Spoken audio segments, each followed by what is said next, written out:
I'm Sookie Greene and I work as a design and animation coordinator for Wildseed Studios. Wildseed Studios is a production company that creates live action and animation content, but they work closely with first-time directors and creators to realise their vision. So my day-to-day varies.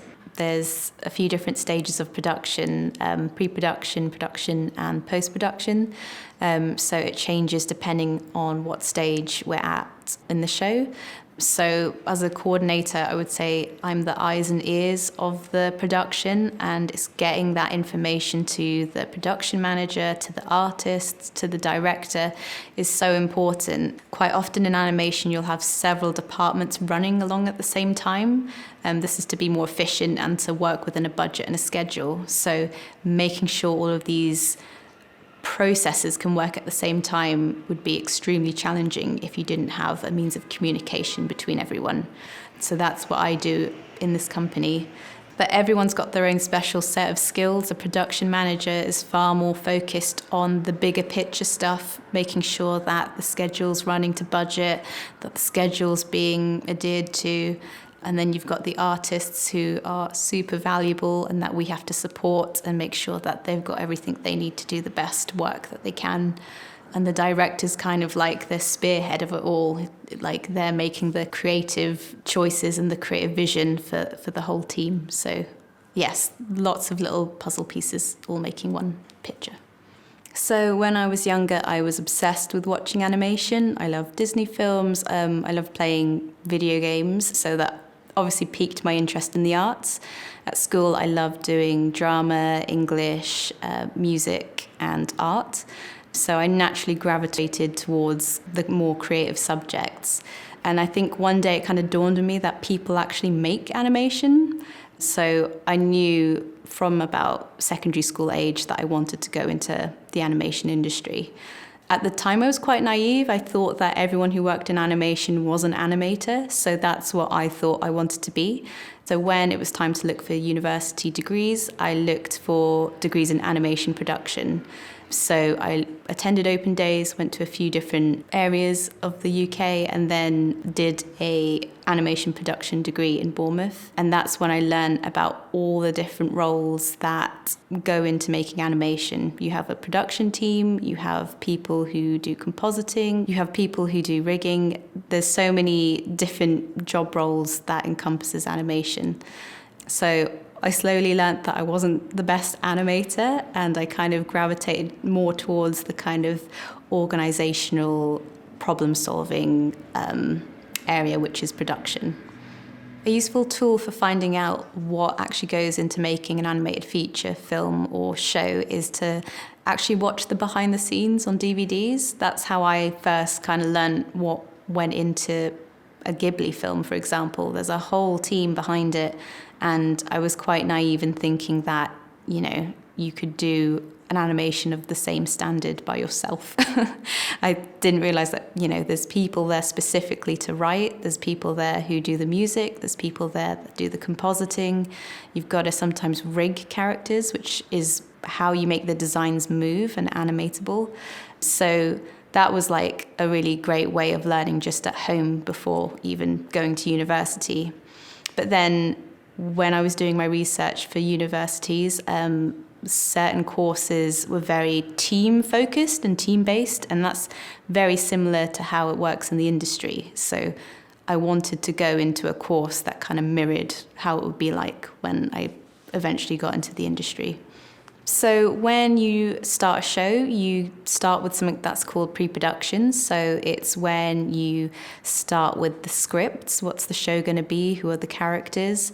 You also start thinking about the art style. So what are these characters going to look like? What's the world they're going to inhabit? And you basically work closely with written and visual materials to kind of make the essence of the show. So this will involve the producers who have made the show come together, who've built the teams. You'll work with the director who has a vision for the show. And this is when you start assembling your core team of artists. Production is when you've got your show Bible ready and sorted. You know what show you want to make. So all of the artists get on board to start creating design packs. Directors start reviewing the designs and approving them. scripts are underway and the series arc has been set. And then you'll have a storyboard team who work with both the scripts and the visuals to create what's called a storyboard. So you can visually see how the story will play out. And then once the storyboards are finished, they'll go into a animatic, which involves having the radio play, so your voice cast, and basically having a moving image of what the episode might look like. So post-production is when you start getting animation back. So quite often studios will work with partnering studios in other countries. For example, we're working with a studio in India at the moment. So when we get the animation back from them, the directors and the producers will review them, give some critiques, some feedback, and we'll then get another pass of it. Once we've got all the animation passes, we'll start putting them into a fine-cut edit, and then things like the music, the sound effects, really kind of finessing the edit, those processes will start happening. And then once the episode is ready to package for the online, it will go to another partnering studio who will then put on post-production processes like the quality control notes, so the QC notes, the grading, and the final credits and opening credits. For creatives, the most important asset that you have is your portfolio. It doesn't matter what it says in your CV, as long as you've got a really strong, impressive roster of work that you can show to companies, you will get hired. I think a degree might be a bit more useful for a production person, just because it's a great way of showing that you can write, you've got literacy skills, and university is a great way of networking. I was lucky enough to do 2 internships when I was at university, which meant I could work in real studios and meet professionals and see how they actually work, as opposed to the hypotheticals you get at university. At Wildseed Studios, we sometimes bring on a trainee, and what that means is someone who's starting out or early in their career will come on board to work as an artist or maybe an IT support trainee, and they'll get a lot more one-on-one time with senior artists or members of production. So it really means that they're kind of getting a mentorship, but they're earning like real money on a job at the same time. So it's really a win-win, because not only are you being mentored, but you're also earning a living and you're also getting invaluable work experience that you can take forward into the next role that you apply for. So it kind of encompasses everything that you would want to improve your career.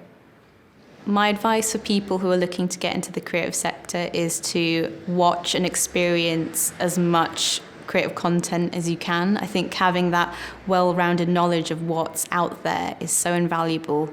I think most people can only name about 2 or 3 animation studios, but there's so much more out there, and that will put you in a good light if you're aware of things that are happening. And I would also, if you can, do online courses. We've got resources like YouTube and the internet where you can find free articles and free training. So I would just do that in your spare time. I think creating stuff in your spare time is so important. There's a lot of software out there, industry standard software that you can get student licenses for. But then there's also lots of free versions of software, so you can make things at home on your own time and kind of learn at your own pace. So in my production role, I will use Microsoft Office, Google Drive, and a asset management software called F-Track on a day-to-day basis. So F-Track, it's great for production to have an overview of what's going on. You can do lots of cool things like assign tasks to the artists so they know exactly what they're working on any given day. And we can also set up review sessions. So this is when directors or even clients can look at the work that's being done and give feedback directly to us. You can also upload your work as an artist. This was done by our art director, and it's a really well thought out plan of our main character's house. So you can actually see all the detail that goes into planning the designs and where that character lives. I think to enjoy a production role, you have to be quite detail orientated, very mindful of deadlines and timings, and have the ability to kind of see into the future a little bit. If you know what's kind of coming around the corner, you can plan better for it. So I think in that sense, artists and production roles work really nicely together, because artists are very much working in the present and focused with the tasks at hand, whereas production are looking a little bit further ahead to see what's next and what can be done ahead of time. Artists will usually use Adobe Creative Cloud. It's an industry standard, so if you learn that, you can pretty much work in most studios. So that includes things like Photoshop, Illustrator, Premiere, After Effects. And as a production coordinator, I have a well-rounded knowledge of these softwares too, because it will help when exchanging information between different departments and solving different problems. So a lot of the work that happens actually happens outside of the studio. We work with a team of writers who will work on writing episodes for the series. We also work with voice actors, so we'll cast a whole roster of different voice talent, and they will go to a recording studio, usually based in London, to do their voices for each episode. We sometimes travel as well to different studios. So on the last production we did, we had a partnering studio in Canada. So our directors and production manager went to Canada to meet the team, the animation teams over there. So actually a lot of work happens outside of the studio. There's a lot of collaboration that happens between different partnering studios. So while I was at university in my second year, I got the opportunity to go on 2 internships, one in Nanjing, China, and one in Luxembourg. And it was a brilliant experience because the 2 studios, although they both worked in 2D animation, were completely different. The cultures were very different, even just like the internal structure of each studio was very different. So I got to have 2 very different perspectives on how to make animation, which was really invaluable. And also just spending time with working professionals, seeing how they work, seeing how they communicate with each other on a day-to-day basis was so invaluable. Advice I would give to someone in my role would be to keep calm and carry on, which I know is a cliche, but in production, you are often putting out lots of little fires. As soon as you put one out, another one will spring up somewhere else. So it's just being able to keep a cool head, to problem solve, to talk to people, and to make sure other people are talking to each other is so important. So it's super important to have your finger on the pulse when it comes to animation, because there's always new innovations, new softwares, new plugins coming out. And if you have a base knowledge of those, you can then implement it into your work. You can push your work further. If you're going to job interviews, you can talk about it with potential employers. When you're talking to other artists, you can relate to them a bit better. You can both be on the same page about what you like, what you dislike in animation. So it really does further the creative process. And I think there's like a famous saying about technology pushes the art and art pushes technology. It kind of is a symbiotic relationship. So it's just exciting as well. I think if you want to be in the creative industries, you've got to love the creativity that's out there. So yeah, just absorb it all, I would say. If I was to give advice to my younger self, I would say be patient. I think there's this crazy pressure after graduating to get an amazing job straight off the bat, and that was not the case for me. And I ended up putting a lot of pressure on myself and feeling bad about that. But things will happen, and you just got to trust that it will happen. You've got the expertise, you've got the education, you just have to keep applying and don't be deterred if it doesn't work out for you straight away. And other advice is, again, just to keep watching creative content, keep reading articles, keep making things in your spare time, because the most valuable learning happens at home, really. I think it's crucial to build diversity into your show from the very offset, because it has a really wonderful butterfly effect. If you're working with a diverse director, they'll write diverse stories. If you have diverse stories, you will cast a diverse cast. And if you have a diverse cast, you will draw in a more diverse audience, which is one of the most important things, is making your content relatable for everyone.